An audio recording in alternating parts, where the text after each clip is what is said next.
Hello dear students, कैसे हैं आप सभी। आशा करती हूँ आप सब ठीक होंगे, स्वस्थ होंगे, अच्छे होंगे। आईसीटी वर्चुअल क्लासरूम देहरादून में आप सभी का स्वागत करती हूँ। मेरा नाम समता है। जैसा कि आप सभी जानते हैं बच्चों, क्लास 7th में हम आज टॉपिक स्टार्ट करेंगे रेस्पिरेटरी सिस्टम। हम श्वसन तंत्र के बारे में बात करेंगे और जीवों में किस तरह से श्वसन की प्रक्रिया होती है। आपका चैप्टर नंबर 10 है जीवों में श्वसन, उसके बारे में हम बात करेंगे। तो चलेंगे हम स्मार्ट बोर्ड की ओर। क्लास 7th का आपका चैप्टर नंबर 10 है रेस्पिरेटरी सिस्टम। रेस्पिरेटरी सिस्टम कुछ ऐसा दिखाई पड़ता है। आप सभी को पता है मैं हूं समता शुक्ला और साइंस के सब्जेक्ट में आपकी हेल्प कर रही हूँ। तो रेस्पिरेटरी सिस्टम जो है आपका बच्चों श्वसन तंत्र, तो हमें इस चैप्टर में मनुष्यों में श्वसन तंत्र कैसे काम करता है उसके बारे में बात करनी है और अलग अलग जीवों में श्वसन तंत्र कैसे काम करता है, यानी कि सांस लेने की प्रक्रिया, है ना। साधारण भाषा में यदि हम कहें तो हम सांस कैसे लेते हैं, वो प्रोसेस कैसे होती है, उसके बारे में हमें इस चैप्टर में बात करनी है। ये क्लास 7th का चैप्टर नंबर 10 है जिसके बारे में हम बात कर रहे हैं। तो ये है श्वसन तंत्र, रेस्पिरेटरी सिस्टम के बारे में आपको बात करनी है। कभी आपने देखा होगा जैसे किसी के दादाजी, आपके दादाजी कभी आपके घर आए, आप ऊपर छत पे खेल रहे थे और क्या हुआ, अचानक दादाजी को आपने देखा और आप छत से सीढ़ियां दौड़ते हुए उतर के आप दादाजी के पास गए। जब आप दादाजी के पास अपने पहुंचे तो आपने क्या देखा कि आपकी जो सांस थी वो बहुत तेज तेज चल रही थी, मतलब आप जल्दी जल्दी सांस ले रहे थे। ऐसा क्यों होता है? क्यों? ताकि आप अपनी दादाजी का स्वागत कर सके, इसलिए आप दौड़ते हुए उतरे। लेकिन उस टाइम में क्या हुआ कि आपकी जो ब्रीदिंग थी, आपकी जो सांस लेने की दर थी, रेट ऑफ रेस्पिरेशन था, वो बढ़ गया था, यानी कि आप सांस जल्दी जल्दी लेने लगे थे। और उसको हम साधारण भाषा में कभी कभी कहते हैं कि हम दौड़ के आ रहे थे और इसलिए हाँफने लगे, है ना, लंबी लंबी सांस लेने लगे, हाँफने लगे और जल्दी जल्दी जल्दी जल्दी सांस लेने लगे। तो क्यों ऐसा होता है? सांस क्यों दौड़ते समय तेज से लेने लगते हैं हम? ये क्वेश्चन है। तो इस क्वेश्चन को समझने के लिए आपको रेस्पिरेटरी सिस्टम को समझना जरूरी होगा। तो हम ये जानते हैं कि जो आपका सांस लेने की प्रक्रिया है वो और खाने, अच्छा बहुत देर तक आप मेहनत करके आते हैं, दौड़ के खेल के आते हैं तो आपको भूख लग जाती है। क्या तेजी से दौड़ने में, एक्टिविटी करने में, एक्सरसाइज करने में या स्कूल से मेहनत करके पढ़ के आने के बाद क्या आपको घर पहुंचने पे भूख लगती है? तो भूख लग जाती है। ऐसा क्यों होता है कि हमें भूख लग जाती है? क्योंकि कोई भी काम करने के लिए हम लोगों को चाहिए होती है एनर्जी, ऊर्जा। और ऊर्जा हमें मिलती है किस चीज़ से? खाना खाने से। और जब हम सांस लेते हैं तो वो जो हम खाना खाते हैं उसको हम ऊर्जा के रूप में बदलते हैं। तो बहुत देर तक अगर हम बिना खाना खाए बहुत देर तक काम करते रहें, वो किसी भी प्रकार का काम हो सकता है, तो उसमें हमें ऊर्जा मिलती है। और अगर सारे खाने को हम ऊर्जा के रूप में कन्वर्ट कर चुके हैं तो हमें फिर से भूख लगने लगती है। तो यानी कि हमारा डाइजेस्टिव सिस्टम और रेस्पिरेटरी सिस्टम ये दोनों एक दूसरे से संबंधित है, मिक्स है। तो हम श्वसन क्यों करते हैं, हमें ये पढ़ना है ना। श्वसन कितने प्रकार का होता है इस चैप्टर में हमें वो भी पढ़ना है। और इस तरह से हमें ये जानना है कि श्वसन कितने प्रकार का होता है और श्वसन हम क्यों करते हैं, है ना। हम श्वसन क्यों करते हैं, पहला प्रश्न आया कि हम श्वसन क्यों करते हैं। तो आप स्क्रीन में देख रहे हैं कि हम सांस लेते हैं और सांस छोड़ते हैं। सांस लेते हैं का मतलब हम सांस अंदर को लेते हैं, यानी कि हम अपने शरीर में हवा को भरते हैं। और दूसरा क्या होता है, हम शरीर से अपने हवा को छोड़ते हैं। तो क्या जो हम सांस अंदर लेते हैं वो और जो हम सांस छोड़ते हैं, क्या वो दोनों एक समान होती है? मतलब प्रश्न ये है कि क्या जब हम सांस लेते हैं उस समय पे उस वायु में जो गैसेस हैं वो, और जब हम सांस छोड़ते हैं उस टाइम पे वायु में जो गैसेस हैं, क्या वो एक समान हैं या अलग अलग हैं? तो चैप्टर नंबर 2 में हमने बात करी थी, जब हम न्यूट्रिशन की बात कर रहे थे, तो चैप्टर नंबर 2 में हमने बात करी थी कि सभी जीव जो है वो सूक्ष्म इकाइयों से मिलकर के बने हुए हैं और उन्हें हम कहते हैं सेल्स, यानी कि कोशिकाएं। तो कोशिकाएं जो होती हैं वो जीव की सबसे छोटी संरचनात्मक और क्रियात्मक इकाई होती हैं। तो हर एक कोशिक जीव जो है उसकी हर एक कोशिका, एवरी सेल क्या करती है? पोषण का काम करती है, परिवहन का काम करती है, उत्सर्जन का काम करती है और जनन का काम करती है। तो अलग अलग कामों को करने के लिए अलग अलग प्रकार की कोशिकाएं पाई जाती हैं। तो जब इन किसी भी तरीके का काम करने के लिए सेल को क्या ज़रूरत होती है? एनर्जी की। जैसे ऐसे साधारण भाषा में समझें तो आपको पढ़ने के लिए, मुझे आपको पढ़ाने के लिए किस चीज़ की ज़रूरत है बच्चों? वो सबसे पॉइंट वाली चीज़ है ऊर्जा, जिसे हम एनर्जी के नाम से जानते हैं। मान लीजिए मेरे शरीर में एनर्जी की कमी हो रही है तो मैं आपको बोल के पढ़ा भी नहीं पाऊंगी। अगर आपको एनर्जी की कमी हो रही है तो आप जो मैं पढ़ा रही हूँ ना तो उसको सुन पाएंगे, ना समझ पाएंगे और ना ही अपनी कॉपी में नोट कर पाएंगे। यानी कि तब हम किस कैटेगरी में आ जाएंगे? तब हम बीमार की कैटेगरी में आ जाएंगे। अगर हमारे पास ऊर्जा नहीं है काम करने के लिए, इसका मतलब ऊर्जा की कमी है, तो इसका मतलब हमारे शरीर में कुछ ना कुछ परेशानी है, इसलिए हमें दिक्कत हो रही है। तो हमारे शरीर में यदि ठीक से ऊर्जा नहीं है तो हम अच्छे से काम अपना नहीं कर पाते। तो ये जो ऊर्जा होती है ये कहाँ से आती है? इसके लिए अब एक छोटा सा सवाल है, सभी बच्चे अपने आप से पूछेंगे कि आपकी मम्मा जो हैं, आपकी माता जी जो हैं, वो क्यों आपसे ये कहती हैं कि नाश्ता करके ही घर से जाना है? क्यों आपसे ऐसा कहा जाता है कि टिफ़िन को इंटरवल में, जैसे इंटरवल ख़त्म हुआ, सभी बच्चों ने कुछ ना कुछ इंटरवल में खाया होगा, जो मध्यावकाश होता है उसमें कुछ ना कुछ सभी बच्चे खाते हैं। किसी ने बनाना खाया होगा, किसी ने पराठे खाए होंगे। तो बच्चों इंटरवल में सभी बच्चों ने कुछ ना कुछ खाया होगा।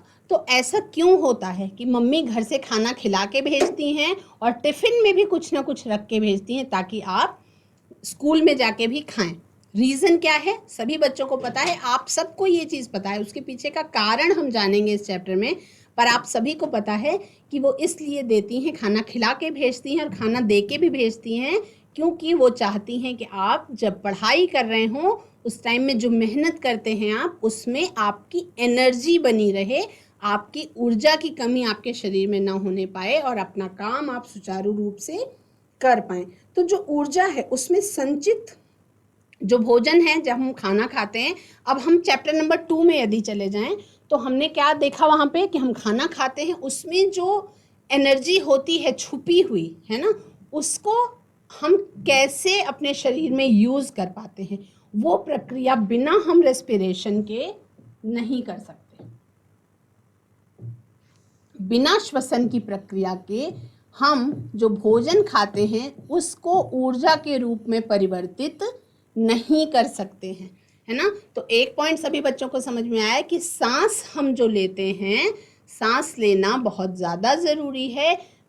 पहली बात तो ये कि जीवन, अगर सांस हम नहीं ले रहे हैं तो जीवन नहीं है ना। तो जीवन के होने के लिए सांस लेना ज़रूरी है। सांस लेना, श्वसन की प्रक्रिया से हमारे शरीर में एनर्जी होती है। लेकिन श्वसन की प्रक्रिया के पहले, श्वसन की प्रक्रिया तो होती है शरीर के अंदर, ये होती है शरीर के अंदर, शरीर के अंदर। लेकिन इसको हम परफॉर्म कैसे करते हैं?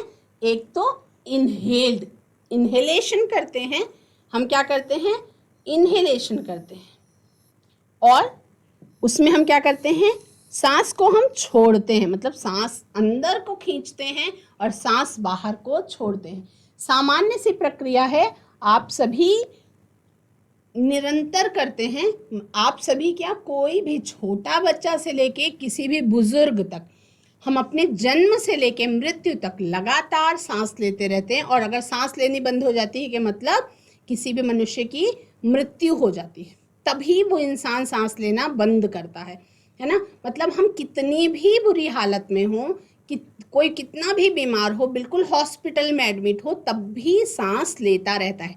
अगर सांस नहीं ले पा रहा तो उसको आर्टिफिशियल सांस देनी पड़ती है, मास्क लगा करके ऑक्सीजन देनी पड़ती है, लेकिन सांस हमें लेनी ही है। अगर व्यक्ति सांस नहीं ले पा रहा तो इसका मतलब कि वो मृत हो चुका है। तो यानी कि सांस कितनी आवश्यक है, श्वसन की प्रक्रिया कितनी आवश्यक है, बिल्कुल, अगर हम जिंदा हैं तो हम सांस ले रहे हैं, अगर हम जिंदा हैं तो हमारे शरीर में पाचन होगा और हम खाना खाएंगे। तो बिना इन चीज़ों के हम जीवित नहीं रह सकते। तो श्वसन दो तरीके का होता है, एक तो हम सांस लेते हैं, सांस लेना, और दूसरा होता है सांस छोड़ना। दूसरा क्या होता है? सांस छोड़ना। सांस लेना और सांस छोड़ना, तो ये जो दो प्रोसेसेस हैं, सांस लेना और सांस छोड़ना, ये प्रोसेस आपकी श्वसन प्रक्रिया के अंतर्गत आती है। मतलब केवल, लेकिन हम इस प्रोसेस को, कि जो सांस ली जा रही है और सांस छोड़ी जा रही है, इसको हम श्वसन की प्रक्रिया नहीं कह सकते। तो इसको हम क्या कहते हैं? इसको हम कहते हैं ब्रीदिंग की प्रोसेस। इसको हम क्या कहते हैं? इसको हम कहते हैं ब्रीदिंग की प्रोसेस। तो इस प्रोसेस में क्या प्रक्रिया होती है उसके बारे में हम थोड़ा सा बाद में बात करेंगे। सबसे पहले हम जानेंगे कि व्हाई डू वी रेस्पायर, हम सांस क्यों लेते हैं। आगे हम बहुत कुछ पढ़ेंगे, लेकिन सबसे पहले हम देखेंगे कि हम सांस क्यों लेते हैं। व्हाई डू वी रेस्पायर, हम सांस क्यों लेते हैं।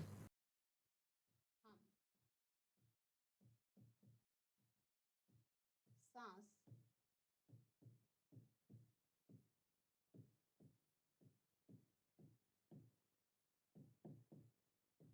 क्यों लेते हैं, बहुत बड़ा प्रश्न है। हम सांस क्यों लेते हैं, लेकिन हम ले तो लगातार रहे हैं ना। कोई भी बच्चा ऐसा तो नहीं है जो सांस नहीं ले रहा। क्या मैं सांस नहीं ले रही? क्या आपके घर में जो माता पिता हैं वो सांस नहीं ले रहे? क्या पेड़ पौधे सांस नहीं ले रहे?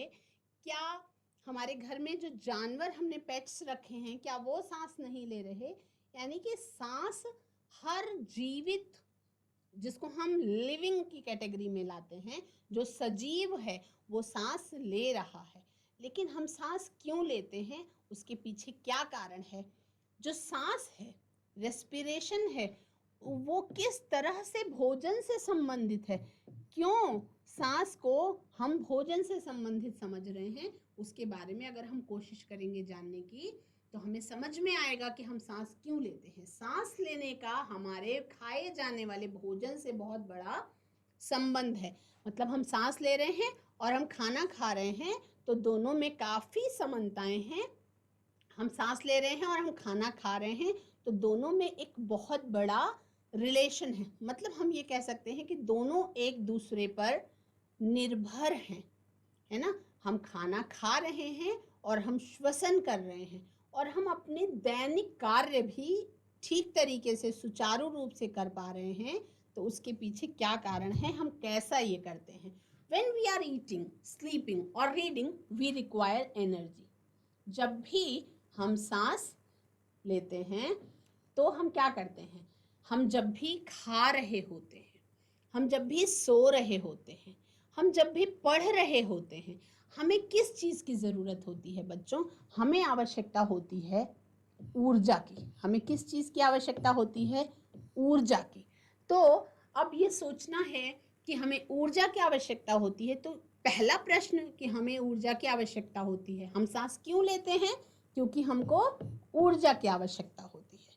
अब हमें ऊर्जा की आवश्यकता होती है, तो ऊर्जा की आवश्यकता की कमी को पूरा करने के लिए हम क्या करते हैं? खाना खाते हैं। ऊर्जा की कमी को पूरा करने के लिए हम क्या करते हैं? भोजन करते हैं, खाना खाते हैं। यानी कि हम सोते समय, खाते समय, अब इवन सोचने की बात है और सारे काम करने के लिए हमें एनर्जी चाहिए, पर क्या आपने कभी सोचा कि आपको सोने के लिए भी एनर्जी की ज़रूरत होती है? मतलब हम सो रहे हैं, जब हम कुछ नहीं कर रहे उस टाइम पर भी हमको ऊर्जा की आवश्यकता होती है। यानी कि सोने के लिए भी एनर्जी चाहिए। अब क्वेश्चन आता है, क्या अजीब सा क्वेश्चन है, क्या हमको सोने के लिए भी ऊर्जा की ज़रूरत होती है? मतलब अगर हमारे पास ऊर्जा नहीं है, हम थक के सो जाते हैं, तो क्या सोने में भी ऊर्जा लगती है? हाँ, हम कुछ ऐसा कर रहे होते हैं सोते टाइम भी कि हमें उसमें भी ऊर्जा मिलती है और ऊर्जा की आवश्यकता भी होती है उसमें, है ना। जब हम खा रहे हैं, अब सोचे किस किस चीज़ के लिए हमको ऊर्जा चाहिए। हमको सुबह से अगर काउंट करना शुरू करते हैं, हम सो के उठते हैं, ठीक है, हम नहाते हैं, हमें ऊर्जा चाहिए। हम दौड़ते हैं, हमें ऊर्जा चाहिए। वॉक पे बहुत सारे बच्चे जाते हैं, उनके पेरेंट्स जाते हैं मॉर्निंग वॉक पे, उसके लिए भी ऊर्जा चाहिए हमको। हम नाश्ता करते हैं उसके बाद, ठीक है। क्यों? क्योंकि हमें क्या होती है बच्चों, जब मॉर्निंग वॉक से हम लौट के आए हमें भूख लग जाती है। उसके बाद हम नहाते हैं और कुछ खा लेते हैं। कुछ खाने के बाद हम रेडी होते हैं, स्कूल के लिए आते हैं, ठीक है। जैसे मैं आपको पढ़ाने के लिए आई, आप स्कूल आए पढ़ने के लिए, तो उस टाइम पे हम रेडी हुए और स्कूल आए। कुछ खा के आई मैं भी, और कुछ आप भी अपने घर से खा के आए होंगे, है ना। उसके पीछे क्या कारण था? स्कूल आए, आप पढ़ रहे हैं, मैं पढ़ा रही हूँ। क्या चीज़ की ज़रूरत है हमें? ऊर्जा चाहिए। क्या चीज़ चाहिए हमें? ऊर्जा। अगर मैं आपको पढ़ा रही हूँ तो क्या हम ऐसा मान सकते हैं कि पढ़ाते समय बिल्कुल भी एनर्जी नहीं लग रही?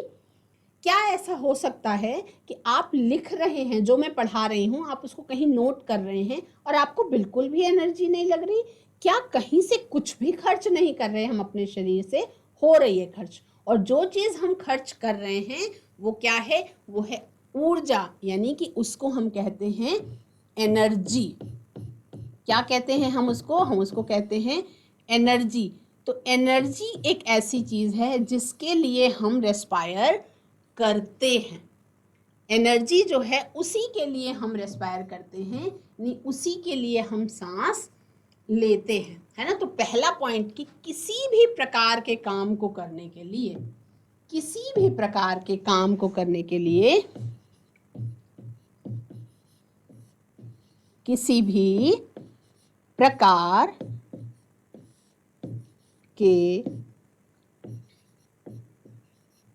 कार्य को करने के लिए या संपादित करने के लिए हमें किसकी आवश्यकता होती है बच्चों? ऊर्जा की आवश्यकता होती है। किसी भी प्रकार के कार्य को करने के लिए ऊर्जा की आवश्यकता होती है। अब वो कार्य कैसा भी हो सकता है, आपस में आप चर्चा कर सकते हैं। कोई प्रश्न आने पर आप हैंड रेज के माध्यम से या चैट के माध्यम से मुझसे पूछ भी सकते हैं। हम सांस क्यों लेते हैं, ये प्रश्न है, और इस प्रश्न के उत्तर में हमने पहला पॉइंट देखा कि हम सो रहे हैं, खा रहे हैं, पढ़ रहे हैं, दौड़ रहे हैं, कुछ भी काम कर रहे हैं, किसी भी प्रकार के कार्य को करने के लिए हमें क्या आवश्यकता होती है? ऊर्जा चाहिए। क्या चाहिए हमें? ऊर्जा चाहिए। अब the food has stored energy which is released during respiration। तो हमने बात करी थी कि हमें ऊर्जा चाहिए, और ऊर्जा हमें कहाँ से मिलती है? भोजन से। तो जो भोजन हम खाते हैं उससे हमें ऊर्जा कैसे मिलती है, ये भी बहुत बड़ा प्रश्न है ना। और आप सभी छोटे बच्चे हैं तो आपको ये बहुत आश्चर्यजनक बात लग रही होगी, बहुत अचंभा हो रहा होगा आपको ये सोच के कि हम जब खाना खाते हैं तो हमें, देखिए सिंपल, आपको पता है कि आपको जब भूख लगती है, आप डाउन फील करने लगते हैं, तो उस टाइम पे आपको कुछ खाने के लिए चाहिए। आजकल डाउन फील करने पर बच्चों को हेल्दी नहीं खाना होता, वो चिप्स की डिमांड करते हैं, उससे भी मिल जाती है ऊर्जा। वो चॉकलेट मांगते हैं, खाते हैं, उससे भी मिल जाती है। वो बात अलग है कि वो बहुत अच्छी चीज़ नहीं है हेल्थ के लिए, उसके बारे में हम बात करेंगे कि गुड न्यूट्रिशन और बैड न्यूट्रिशन वाले भी कुछ न्यूट्रिएंट्स होते हैं। हम जो खाना खाते हैं, the food has stored energy, उसमें क्या होती है? उसमें ऊर्जा छुपी हुई होती है।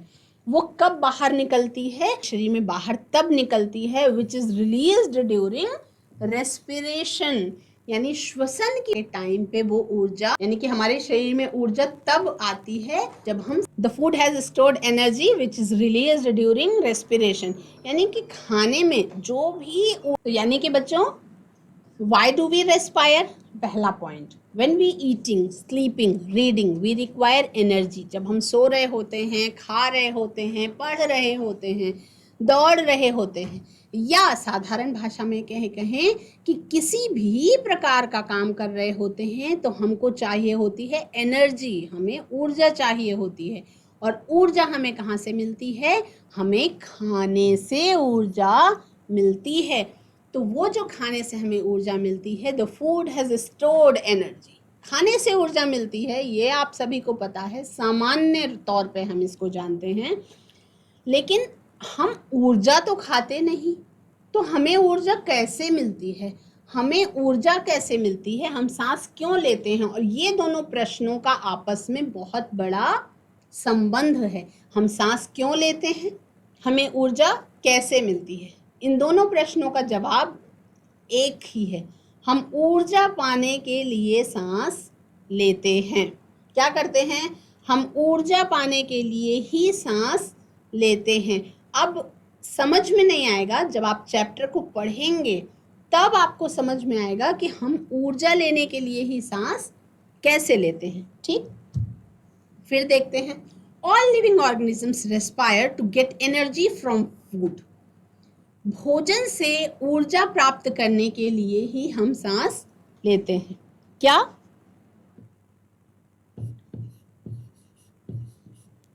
भोजन से ऊर्जा प्राप्त करने के लिए हम सांस लेते हैं।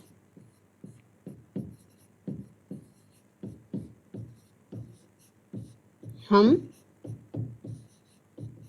सांस लेते हैं। All living organisms respire to get energy from food. सभी सजीव, ऑल लिविंग ऑर्गेनिजम्स रेस्पायर सांस लेते हैं, टू गेट एनर्जी क्या पाने के लिए, एनर्जी पाने के लिए, फ्रॉम फूड। यानी कि जितने भी सजीव हैं, अभी हमने थोड़ी देर पहले बात करी थी कि जितने भी सजीव हैं, यानी जो भी लिविंग बीइंग हैं इस पृथ्वी पर, वो सभी सांस ले रहे हैं। क्या आपको पता है कि जो हमारे आसपास पेड़ पौधे हैं वो भी सांस लेते हैं? क्या आपको पता है कि हमारे घर में जितने भी पेट्स हैं वो सब सांस ले रहे हैं? क्या आपको पता है कि कभी सोचा भी नहीं होगा क्या मच्छर भी सांस लेता है? हाँ। कभी सोचा ही नहीं क्या मछली भी सांस लेती है? हाँ। कभी सोचा ही नहीं क्या हमारे घर में जो गुलाब का पौधा है वो भी सांस लेता है? हाँ, बिल्कुल लेता है। कभी सोचा ही नहीं क्या आम का पेड़ सांस लेता है? हाँ, बिल्कुल सांस लेता है। कभी सोचा ही नहीं, हमने केवल ये जाना कि हम सांस लेते हैं, हमारे पेरेंट्स को हमने देखा कि वो भी सांस लेते हैं, हमारे दादा दादी भी सांस लेते हैं, हमारे फ्रेंड्स भी सांस लेते हैं, यानी कि रेस्पायर करते रहते हैं। पर सोचना चाहिए कि और क्या क्या चीज़ें सांस ले रही हैं। क्या आपके घर में जो किसी ने गिफ्ट में बुके दिया है, किसी ने फूलों का गुलदस्ता दिया, क्या वो गुलदस्ता भी सांस ले रहा है, या केवल पेड़ में लगे हुए फूल ही सांस ले रहे हैं? पेड़ में श्वसन की प्रक्रिया हो रही है, रेस्पिरेशन की प्रोसेस हो रही है, तो सवाल कि क्या किसी जो गुलाब का फूल तोड़ करके दे दिया जाता है, क्या टूटे हुए गुलाब भी सांस लेते हैं?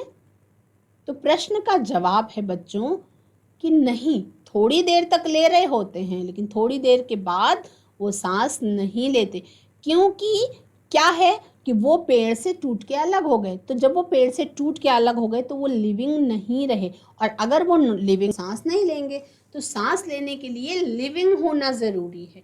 यानी कि जो भी सजीव हैं वो सभी सांस लेते हैं, और उस सजीवों में आप लिस्ट एक बना सकते हैं। तो सभी सजीव, सभी बच्चे क्या करेंगे, एक लिस्ट बनाएंगे और उसमें वो जितने भी ऑर्गेनिजम्स के बारे में जानते हैं कि जो सांस ले, जिसके बारे में आप सोच सकते हैं कि वो सांस लेते हैं, उन सब की लिस्ट बनाइए। देखिए कितनी सारी लिस्ट आती है, कितनी सारी सजीव वस्तुओं के आप नाम लिख सकते हैं।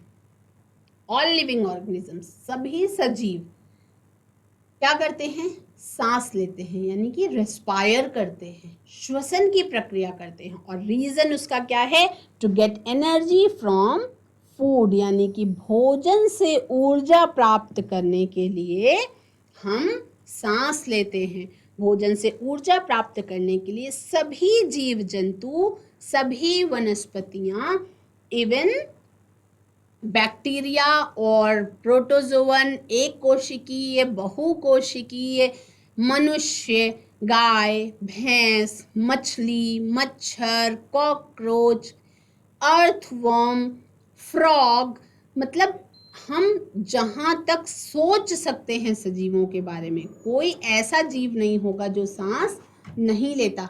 हर जीव सांस ले रहा है, यानी कि वो क्या कर रहा है, एनर्जी ले रहा है। एनर्जी कहाँ से मिल रही है, भोजन से मिल रही है। तो मतलब किसी भी प्रकार के कार्य को करने के लिए ऊर्जा चाहिए।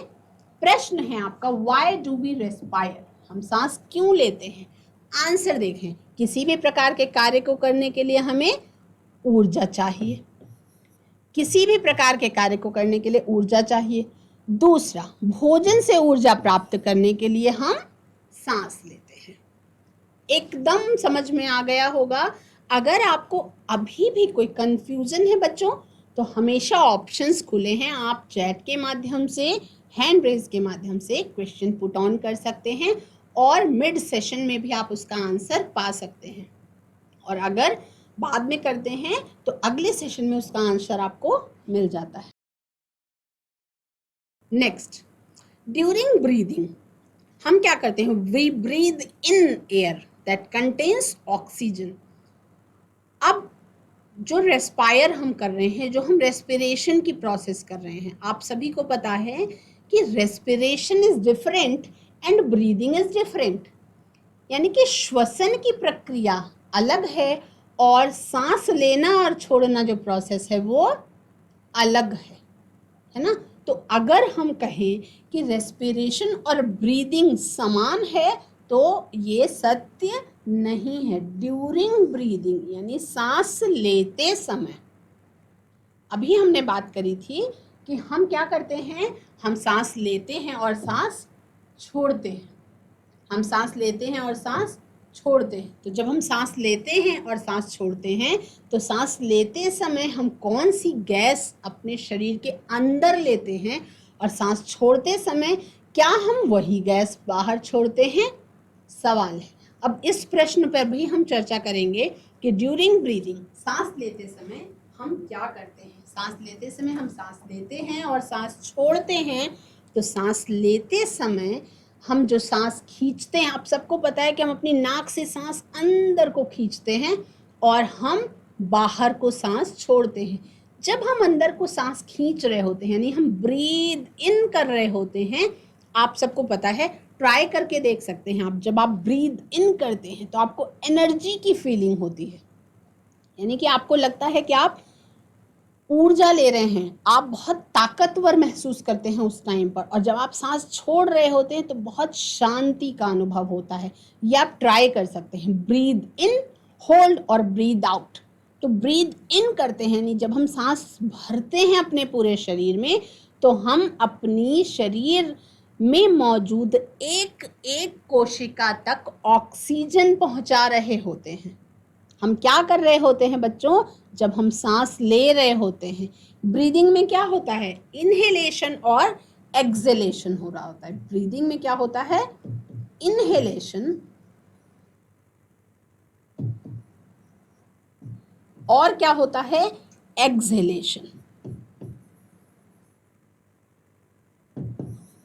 यानी हम सांस क्या कर रहे हैं, हम सांस ले रहे हैं और हम सांस छोड़ रहे हैं। तो इनहेलेशन में हम क्या कर रहे हैं और एक्सहेलेशन में हम क्या कर रहे हैं, उसके बीच में हमारे शरीर में जो प्रक्रिया हो रही है वो प्रक्रिया रेस्पिरेशन कहलाती है।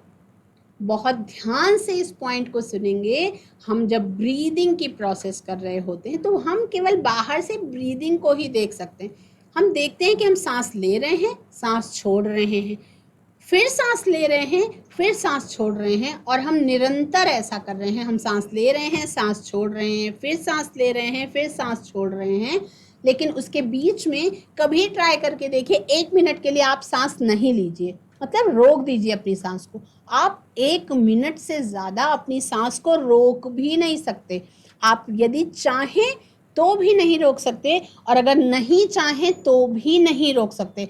मतलब सांस लेना और छोड़ना आपके कंट्रोल में केवल 1 मिनट तक, मतलब लगभग बहुत मैक्सिमम करेंगे तो 1-1.5 मिनट ही आप सांस को रोक सकते हैं। उससे ज़्यादा हम सांस को बिल्कुल नहीं रोक सकते।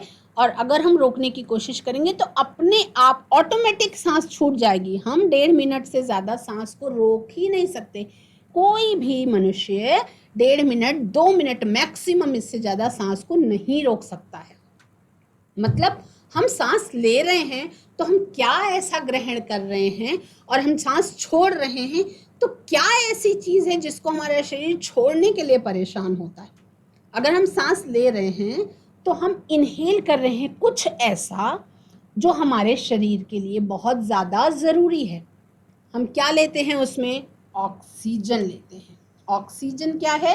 आप सबको पता है कि जब कोई बीमार होता है तो ऑक्सीजन चढ़ाया जाता है।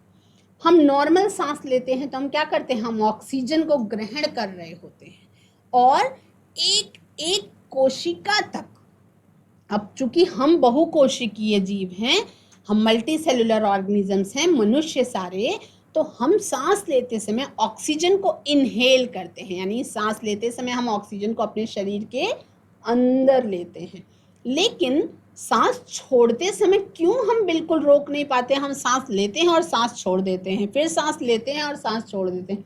मतलब हम बहुत देर तक ऑक्सीजन जो है वो अपने शरीर में रोक नहीं पाते। क्या कारण है? क्योंकि ऑक्सीजन को जैसे ही हम अपने शरीर में लेते हैं, हर एक कोशिका तक ऑक्सीजन पहुंचती है, और जैसे ही ऑक्सीजन पहुंचती है हर एक कोशिका तक, वो हर एक कोशिका में यूज हो जाती है। अब कुछ दूसरा प्रोडक्ट बन जाता है, और जो दूसरा प्रोडक्ट बन जाता है उसको हमें अपने हर हाल में अपने शरीर से बाहर निकालना होता है। यानी कि हमें क्या करना होता है बच्चों? एक्सहेलेशन की प्रोसेस करनी होती है, हमें सांस छोड़नी होती है। हम चाहें तो भी छोड़ देंगे सांस, और अगर हम बहुत देर रोकने की भी कोशिश करें तो उसके बाद भी अपने आप सांस छूट जाएगी। आप यू कैन ट्राई, आप सब ट्राई कर सकते हैं। सांस लीजिए, होल्ड कर लीजिए, बहुत लंबी सांस, गहरी लंबी और गहरी सांस भरिए, उसके बाद उसको रोकने की कोशिश कीजिए और उस टाइम को काउंट करिए। हर एक बच्चे की सांस रोकने की दर जो है वो अलग अलग हो सकती है।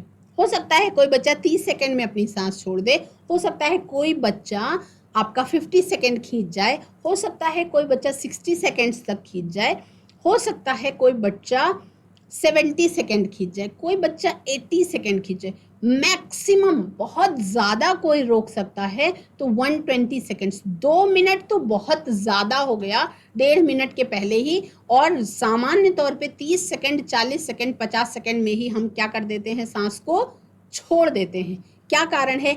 एक्सहेलेशन के टाइम पे हमारे शरीर में जैसे ही ऑक्सीजन यूज हो चुकी होती है, कुछ न कुछ ऐसा दूसरा प्रोडक्ट बन जाता है जो हमें अपने शरीर से एक्सक्रीट आउट करके बाहर करना होता है।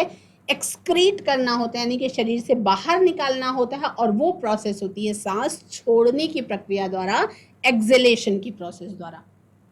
तो क्या क्या चीज़ें समझी हमने कि हम सांस क्यों लेते हैं? हम सांस इसलिए लेते हैं क्योंकि किसी भी प्रकार के काम को करने के लिए आपको एनर्जी की ज़रूरत होती है।